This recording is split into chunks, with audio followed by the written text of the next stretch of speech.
Uncle, can you talk to me a little bit about your like your working process in general? Well, Let's like even let's talk about like in your job, like how do you normally work? Is it more 2D based? Is it a mixture of both? What does it look like? so uh, the whole process is basically like quite elaborate.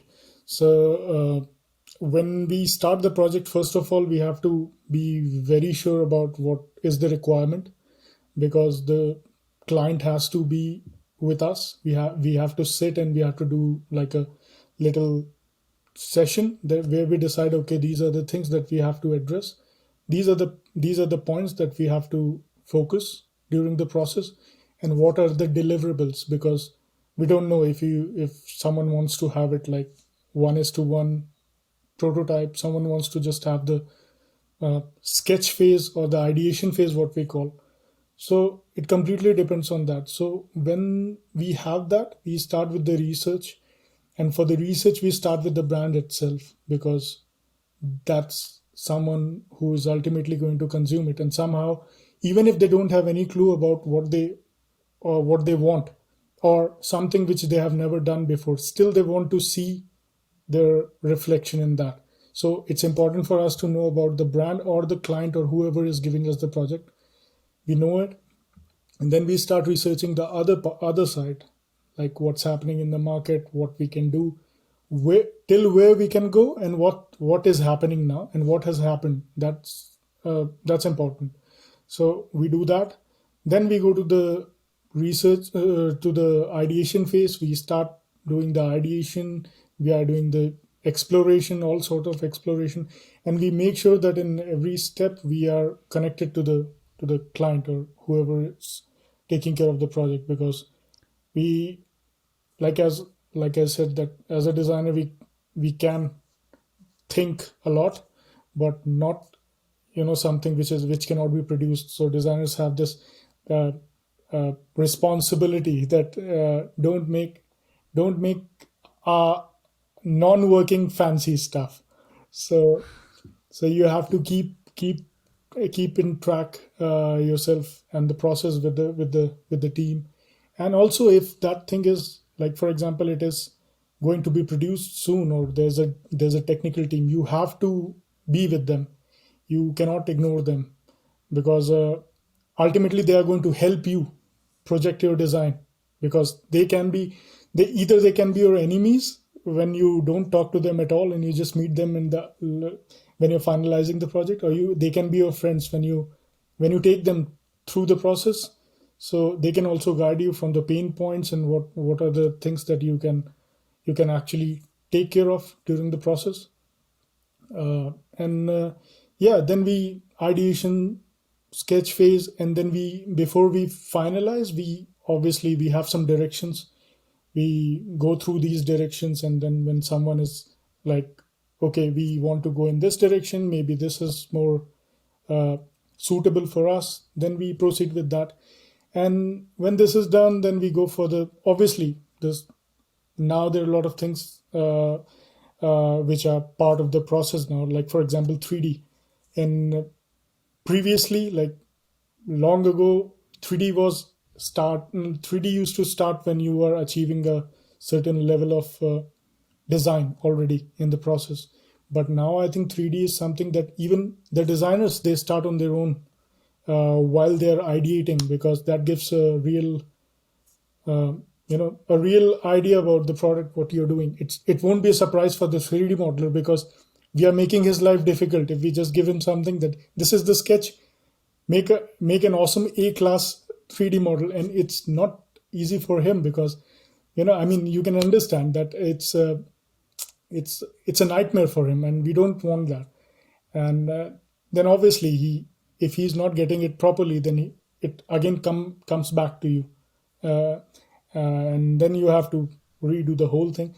So I think that is also sometimes which I prefer, which I usually do, that I also start a little bit of rough 3D voluming. It's not the perfect, but it's a good reference for me, and for the internal team that okay, this is what we are designing, and this will look like this somewhat. And yeah, and when we go to this 3D phase, we try to give them a little rough 3D which we have prepared. So it's much easier for him to understand from the sketches and from the rough 3D which we have done to translate it in a better way. And at that time, you also have to be equipped because maybe there's an angle, because in sketch you cannot show it completely. Even your 3D model won't help it in terms of details. So then you have to side by side. You also have to help them with lot of ideas, lot of sketches that define what part he's working on. Like for example, he's working on one corner. He said, "Okay, I don't understand this side. Can you please help me?" And that time, the team has to be equipped with providing all the arsenal to the 3D guy, because he needs proper information. Otherwise, it will be on him. And then once it's done, then we go for the last round, I would say, like prototype, or if we want to build it, it's always better. We prefer to have it in form of little mock-up, so that we know that okay, this thing looks like this, and we can also show it to the client. And it's also good for the client to see that in a physical form. Now there are companies which are also requesting for VR. So that's also something that we start side by side when the 3D starts. So in that case, you can just show it to them. Okay, this is the product, and they want to see it in the night time, like in night light, how it looks like. Okay, you can do that. I don't want to see the product in yellow. Maybe the product is good in red. Okay, we can do that. So you save a lot of time with that, and that brings a lot of flexibility to the overall design process. So that's how we like do it step by step. Are you personally designing in VR at all? I am helping, but we have like a team who is doing it in VR. So, like for example, if I'm setting up the 3D, I have friends who are working like fully into VR, and they know Unity, they know Unreal Engine. So I would say that I know the knickknacks, like how to do that. But if you talk about like the depth, I have to ask help from them. But And then but in terms of actually creating volumes in 3D, I mean, where do you stand? Where do you stand on that? Like that I Gravity would say Sketch, for example.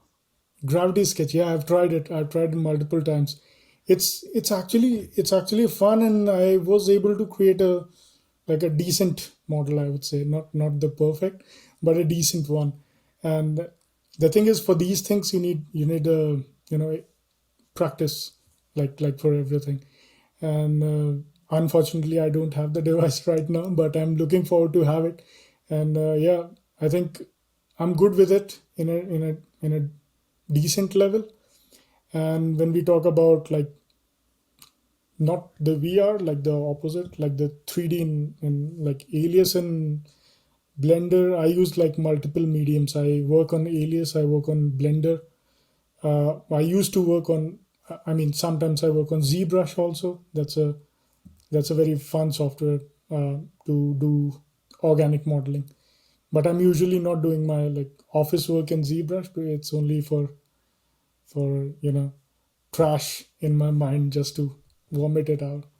So yeah. What are you doing much in terms of 3D at home on your own, like private stuff?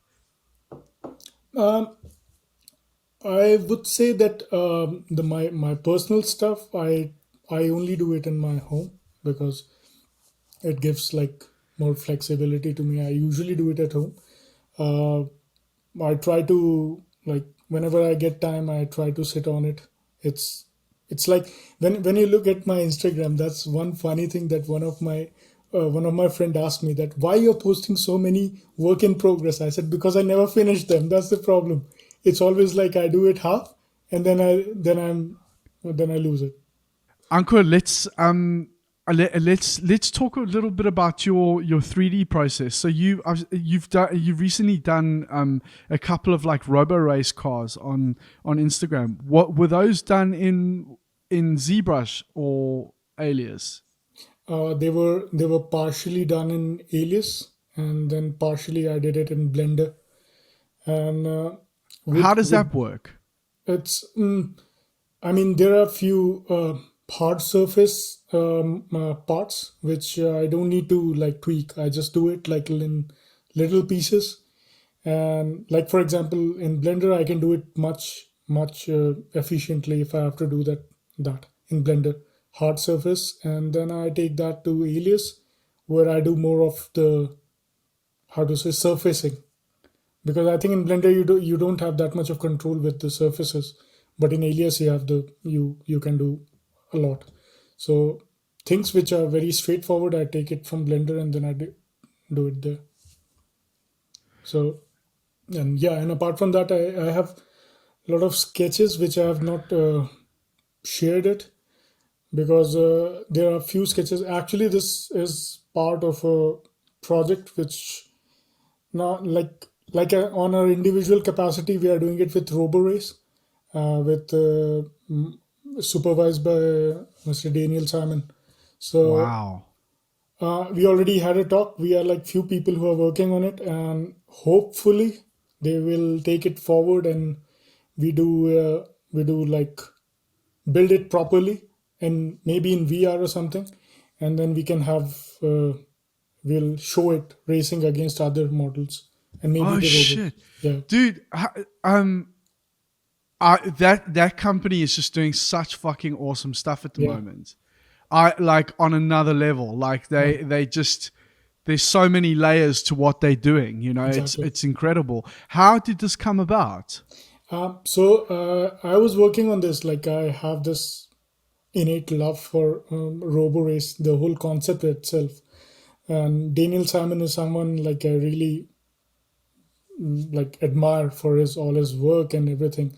So I was working on this, and my friend Burke, maybe you know him, Burke Yeah, Kaplan. of Yeah. course. Yeah. So he told me about this, that there's a group now, the Metaverse, and they are working on these, and there are a lot of people who are joining that. So I think there are like 10, 12, or I think 16 people who are working on this. So they joined me in, and then we got introduced with the team who is working with RoboRace, and they are making all these uh, like virtual races and whatever you see in RoboRace. So uh, so we had a talk, and then they kind of liked the idea of this concept. So there are multiple concepts, and then they said that we have to work on it more, and they will be assisting. So we usually have meetings sometimes where we are just talking about the concept and how we are proceeding with it. So right now we are working on it. Let's see. Hopefully in few months, I think we'll see that like proper built and maybe working on the track, on the racetracks. When you say the metaverse, are you saying that Robo Race is creating their own RoboRace metaverse? is actually providing, like, in simpler words, they are providing a platform for other concepts which are having the same sort of idea, like RoboRace in a different format, like maybe a vehicle with a three wheeler arrangement, or something which is hovering maybe, or levitation or something, like crazy ideas. In that panel, there are So a lot of crazy, completely fictitious. completely like, and they let us like uh, go beyond imagination. Like you can do anything. Like for example, in my concept, what I have proposed is the wheels, when they get super hot, you can actually see the inside of the wheels. It's completely translucent, and it depends on the heat. So when it's cold, you don't see anything, but when they're super hot, you can see the axle and everything. And for them, it's something that it's exhilarating, and maybe they want to see it how it looks like in the games. Like for if they pull it to some game, some PlayStation game or something, I think it would be awesome. I guess you probably can't talk all that much about it. Yeah, I mean, this is just the idea which they shared with us. So let's see, because that's an open thing, and even they're even collaborating with a lot of students now who wish to join. So it depends. Like it's a long process, but let's see. And is it at the moment, is it kind of like a is it some sort of a competition, or is it just that this project is kind of running and they are interested in you guys collaborating? It's actually not a competition because it's like an open platform, but yeah, you have to kind of convince them that okay, this is something that you are doing in that direction, and then also they are basically providing a platform for you to experiment what else they can achieve, because right now what they are doing is like no one else is doing. Like they are going to the racetracks with like the, I think it's the American motorway or somewhere. They are having these races, and then they are putting VR into it, and everything is kind of going to another level. And that's what they want others to join in. It's like an open source platform for everyone, for students or for designers or for people who are already established. They can just join in, and let's build the Robo Race team a little bit in a diverse manner, like different kind of vehicles. So I think it's also interesting for them to see that how many Robo Race concepts they can have in the track and run next to Robo Race, the real car. So it's also like fun for them, I believe. Fascinating. What exactly is the platform? Can you say? I don't know exactly that much in detail, but like right now, what they're doing is they're trying to have these like models in more in a how to say uh, in a game engine platform.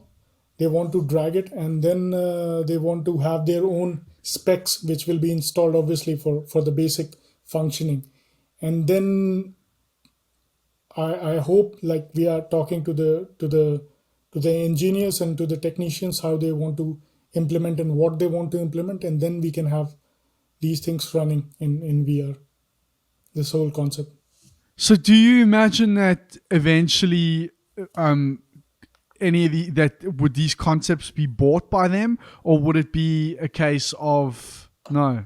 We don't know, but they look very excited. Like when we go for these meetings and everything, they they look very excited for these models, and they have plans, but obviously they're not like quite open about it for now, because we are still in the phase.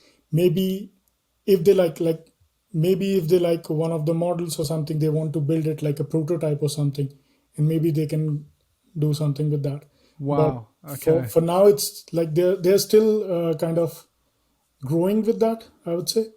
And yeah, so it's a long process, and a lot of things that we are not very clear right now, because obviously they have to plan it out and then they'll share it with us. That's incredible. Yeah. Wow. Well, I had no idea. I mean, is it public knowledge that they are doing this, or?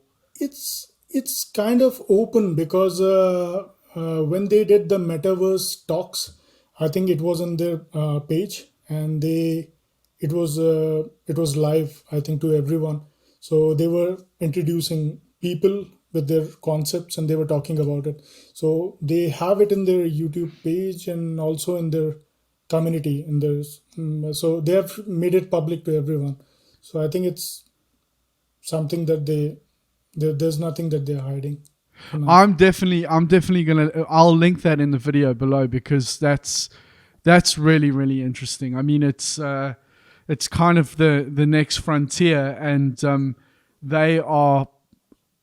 It seems like light years ahead of Yeah, anybody else. yeah, Definitely for sure. Wow, that's really cool, man. I had no idea. I mean, I saw your concept obviously, but mm, I didn't know it was part of a bigger picture. So yeah. that's And wow. there's something building up in the back. Let's see. Is he actually in these reviews that you guys are having? Daniel Salmon. Yes. Yeah, yeah. Actually, he is in the meetings, and Wow. unfortunately, in my talk, he was not there because he had some important stuff to finish. But if you look at other meetings, because we had like one session with four concepts, and then another session with four concepts. So it was like that. And so in other sessions, I think you can see Daniel Simon talking about the concepts and giving reviews. Amazing. That's what an opportunity. That's incredible, dude. Yeah, it's cool. It's really cool, and especially, I mean, when I joined, it was not something which I planned about. It was something which I'm working on my free time, and why not? If it's Daniel Simon, you get a lot to learn from him, and if this For is sure. actually going to something like in a real domain, I think why not? It's a cool thing. Wow. That company, dude, they are doing some mega, mega cool stuff. So, and Burke's doing this as well. Yeah, he's also part of it. He was actually before me, and he introduced me with this thing. So He's a busy fucker, that Burke, huh? He's a busy guy. yeah, Doing a lot of shit. yeah, He's an operator. he's kind of everywhere. Yeah. Last technical question. What do you do for rendering? As in digital or hand? No. In terms of your models, like what do you use? Do you use Keyshots or VRED, or are you like playing around with game engine shit? Yeah, now definitely we are doing it in game engines. No, Because, you personally, like if you playing around with game engines. right now I'm learning it because I got to know the power of it because I was just going through a magazine, and there was a image from Audi, and my friend who's working on this, he told me that this is done in Unreal. I said no. Now I'm going to question the whole reality. Whatever I see is probably from some rendering engine, and it's that good. So why not? So I'm learning that. Right now, what I'm using is Blender. I use Blender for renders, and Keyshot is something which I used before. Now there's not. I mean, I tried exploring it a lot, but I think Blender is something which I use, and VRED is something which I use for rendering right now. So the renders that we see now are either Blender or VRED. Yep. Wow. Can you, again, I'm going to show how stupid I am now, but can you take an alias model and throw it into, can you render it in Blender?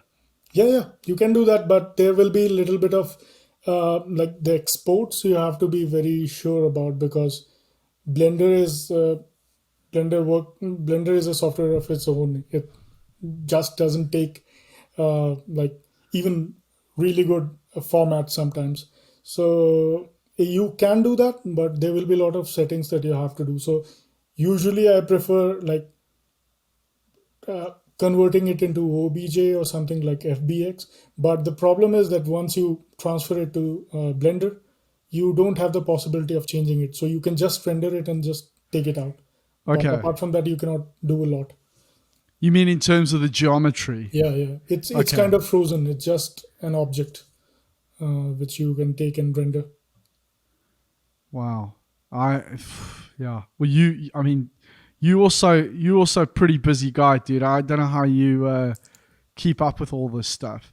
I mean, I'm really, a lot of people are talking about not just Blender, but the whole Unreal Engine, and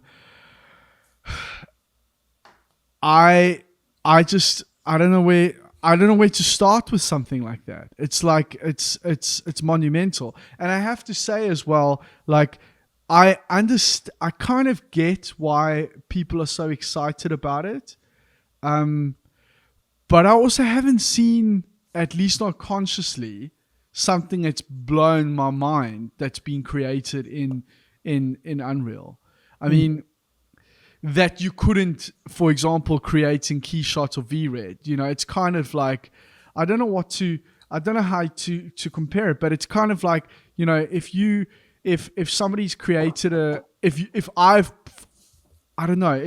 somebody's created a really nice rendering in Photoshop, and then somebody comes along and says, well, you know, you know that if you were to use Linux, you could program your own software and you could completely customize everything, and it could be even more amazing. And it's like, that sounds great, but I just want to learn how to do that first, you know, i.e., I would just like to learn how to do really nice renderings first, because that in itself is like it's a dark art, and it's really, really underestimated in the design space. You know, like there's some people that are pretty fucking good at it, but for the most part, you know, it's like, oh, I can just chuck this into VRED and it's gonna look good. Yeah. But to get that kind of insane Ashthorpe kind of shit, that's like it's obviously another level. It's crazy. Like even for me, it's hard to follow a lot of things. Like for example, when I started learning Blender, I got to know that okay, there's something called UV unwrapping, and there's a lot of textures and paintings, and for that you have one more software which is called Substance. And then started digging, and then I ended up buying a package, like a tutorial for that. I spent time on that, and then I realized, okay, no, maybe you can do it in Unreal. Now you have to look for that. So it's crazy. It's crazy So that you can do all of this stuff in Unreal. you can do a lot in Unreal, and the realism, the what Unreal can give you.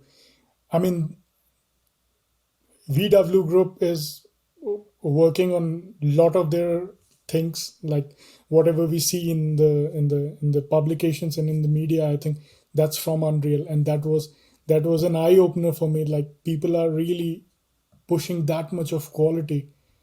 You don't even know, like even real photography, like you do the photographs. I don't think you can achieve that kind of quality. This is like more than picture perfect. That's what people are doing now. It's amazing. It's amazing. That's pretty awesome. Yeah. I can you just explain quickly? I'm not even going to say for everybody else. Explain to me in like idiot terms what UV unwrapping is. UV unwrapping is basically you have an object, and you have a texture which you want to put in. But obviously, it's like if it's flat and you put it like this, it's perfect. But when it is like this, like a circular thing or some weird shape, the machine kind of calculates it. Okay, I have to put it here, I have to put it here, I have to put it here. But there's no logical understanding how to do that. So it's basically unwrapping this whole texture in a way that it is surrounding this whole object in a logical way. Like for example, uh, when we have the cushion, for example, and you have the cover, you have a zip which is surrounding the edges. So you have texture here and you have texture here. That's what UV unwrapping is doing. So it provides you a logical gateway where you can have this whole thing split, and you don't lose the quality. You have the texture evenly spread throughout, and you can, I mean, it it actually it's well calculated, so you don't lose quality with that. That's that's uh, UV unwrapping, and that's what Blender is doing, and a lot of other softwares are doing. It's so much, some people spend like days and days in doing these texture. They don't buy the texture, they create their own texture, they paint it, and then take it to Substance, then they put it, and then they unwrap it. I don't know if I cannot go to that level. That's insane amount of details people are putting in. And if you are designing and modeling and all that sort of stuff as well, like where do you draw the line, right? I mean, Yeah. I mean, it depends. It completely depends. If that's the only thing that you have to, uh, your project depends on. Like, for example, you have to present a picture perfect uh, product image or a video, then you really have to dig into that. You have to make sure that the texture is not something that you just dragged in and put in. You have to make sure that it's unwrapped properly, and it's a lot of things. Like for example, as a designer, I am not uh, mm, a like I don't have that much of experience. I'm not a professional in lighting, you know. But when you're creating a product, you build the 3D, but then you should know how you're rendering it. You should know what kind of lighting you're using. You cannot just leave it there, and that's the problem. That's even for Instagram. Like if you have a best, like an awesome sketch, but you still have to know how to capture it. You have to know the little bit of photography, you know. You have to know how to capture it properly. And that's I think these are the things that we also have to cover. uh, yeah. So yeah. It's quite overwhelming though. Like I mean, for a young designer now, because I think so much more is expected of them. Yeah. And I kind of like, you know, there's an argument for and against it. You know, like guy who's become a very good friend of mine, Alan DeRosier, for example. Mhm.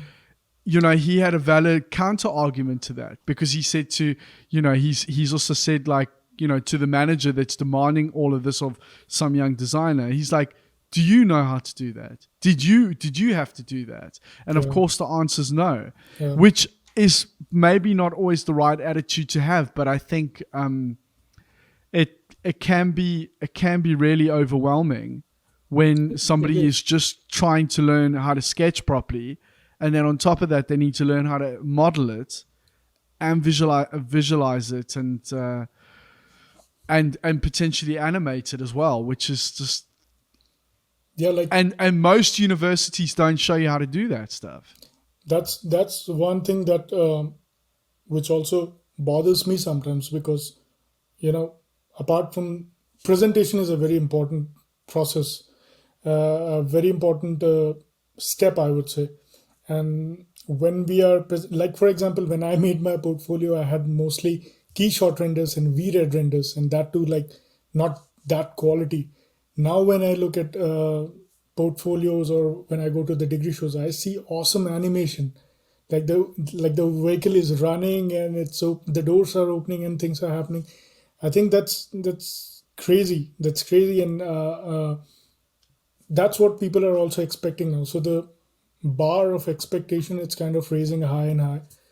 But I also feel that it's better to just stick with few, and you should know what your ground is and try to beat that, because otherwise you'll just keep jumping from one software to other, because every software is good in its own way.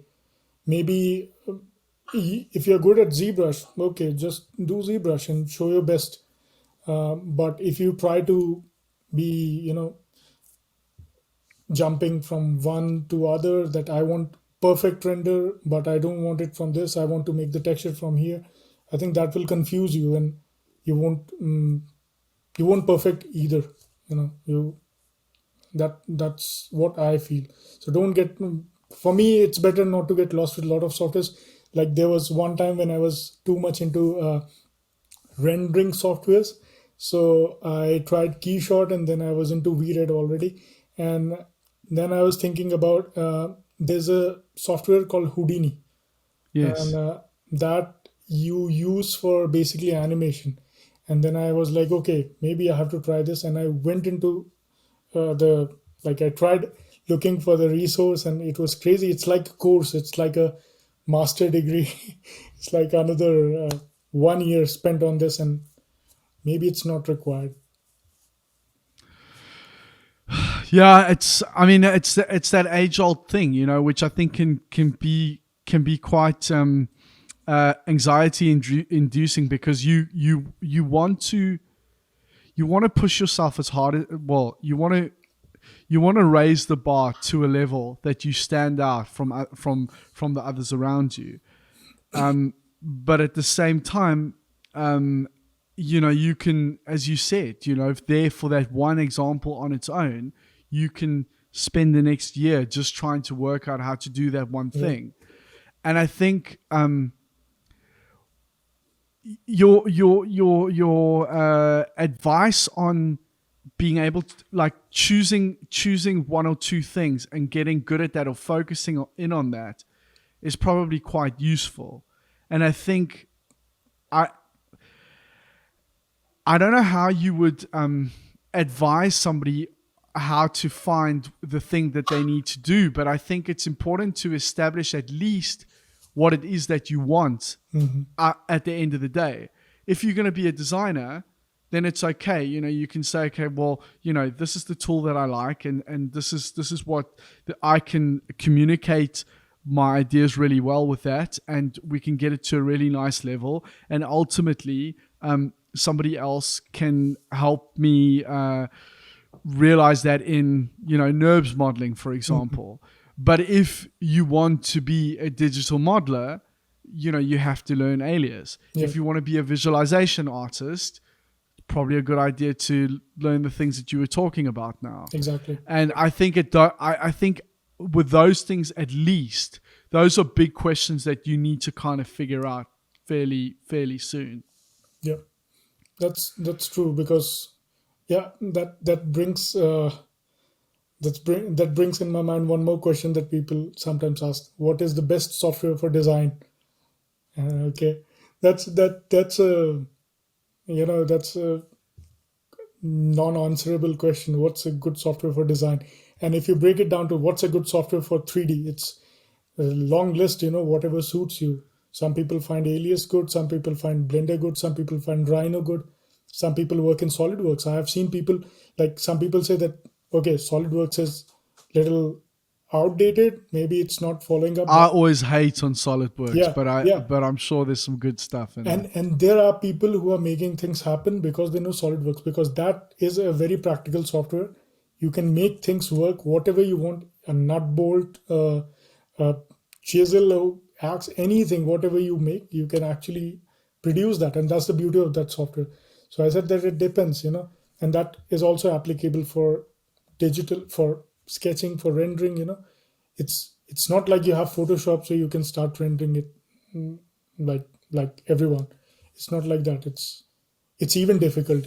It's sometimes people work on Sketchbook, they find it more comfortable, they work with that, and some people work in Photoshop. So it's completely open for everyone. I think,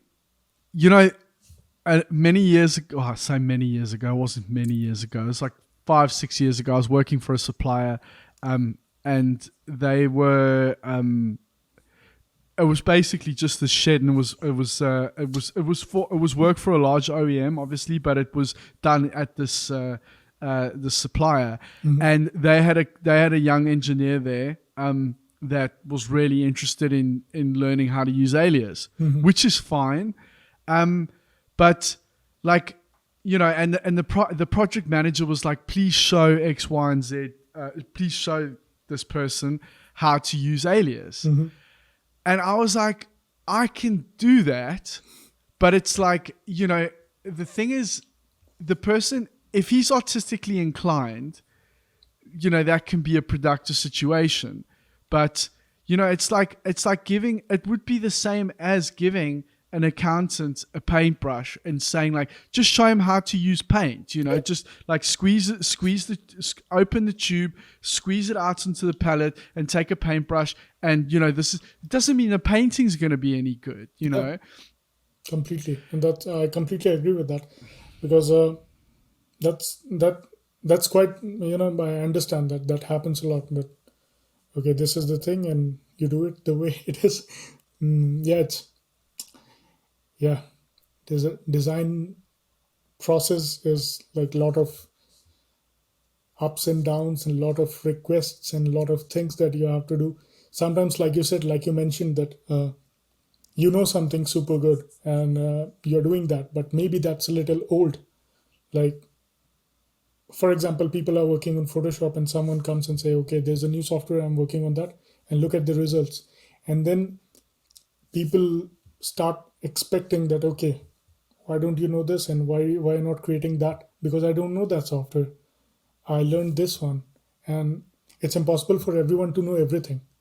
So, and it's also good, because that makes me different from, I can explore that thing and I know the ups and downs. I'm open for learning, but to expect someone to know everything, I think it's little difficult.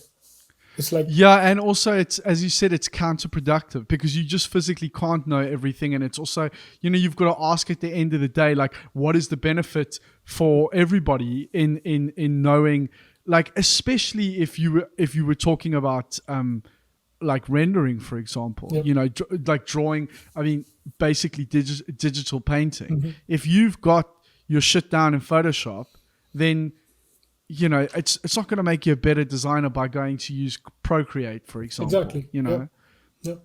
And Great things. these Yeah, arguments, they don't make any point, when people start telling, okay, Procreate is better than this. No, it depends, like who can use what. I mean, people who have advanced sculpting tools are not good. They have so many things. They're not better than Michelangelo, with who maybe just did it with a chisel. So it depends on how you're using it. they're just tools. Yeah, they're just tools. Um, Ankur, I wanted to we'll probably start wrapping up soon, but what I'm interested to know is whether you feel that you could have achieved what you've achieved by just studying in India, for example. I think if I was a student now, I think I would have done something much better than when I was at that point. Because when I started at that point, there were really limited resources, and it usually, like, it was not easy to get information from here and there. There was not, I don't know Instagram was there or not, but uh, there was there's not much resources. I think I just had car design news subscription, which made me like aware of whatever is happening in outside world. Uh, Apart from that, also there was not like the design culture in India. It's growing now, and now it's in a very good state, and there are a lot of colleges which are providing design education. There are a lot of seminars. There are a lot of, like, even companies are investing there for design education and things. But at that time it was limited, so I think it would have taken a little bit more time to get here. um, Milan, actually, the education in Milan, it pushed, obviously, like, little more than what I actually planned, and it helped me a lot to gain whatever I gathered in these years. And the good thing about it, it's also the education and also the exposure. So I think that is something which I got a lot here. I get to I was talking to a lot of people, a lot of designers, a lot of students, which helped me to understand a bit more about the culture and the industry in general. Uh, it's still now, like, I don't leave an opportunity to talk to anyone. I go to degree shows, I go to expos, whatever, like auto expos happening. And also in our studio we have like guests. They keep coming, like Mr. Hakim Einstein was there once, and there was Mr. Chris Bangles was there, and we had like a very casual, like, funny chat for half an hour. And so, this exposure is one thing which actually helped me to learn and to grow as an individual and also as a professional uh, in this. And it And also, yeah, yeah, being in that environment as well yeah, yeah, is yeah. yeah, that's true. Um, then in and then closing off, Ankur, like, what advice would you give to somebody starting out today? If anyone is starting, like, if anyone aspires to be a designer, I would say car designer, product designer, whatever, I would suggest read. That's that might not, like, a lot of people might not agree with that, but I would say reading is a very good habit, and it tells you a lot about what you want and what you can, and it also tells you about, like, for example, in design also there's a lot of reading. There's a lot of uh, except sketching and rendering, these are the skill part. You can ultimately get that. You will work on it and you'll get that. So reading is one thing, and second thing is, don't follow someone too close. Otherwise, you will become a second-hand copy of the same guy, and no one wants a second-hand copy if you have the original. So don't do that, because that's not a very productive path to follow. And use social media in a proper way, because I was in the same state when I was doing my industrial design, that I was spending more time on social media looking and sulking than working. It's like motivational videos. A lot of people, they get pumped up when they see motivational videos, but then they end up watching the same thing whole day, not doing anything. So I think that's something that you have to be very careful about, not to fall into that category. So yeah, and apart from that, work hard. Don't think about what future beholds, because no one knows. You know, things are changing very rapidly, and this is the time when I think design industry in general is taking a new turn. It's evolving. I mean, obviously with Corona, let's see if it goes in a positive or negative. But there is a change. There is a big change after this. Ankur, thank you very much, dude. That was really enjoyable, really insightful, and I'm sure a lot of people are going to enjoy that. So thanks a lot. Thank you, Sam. Thanks for calling me.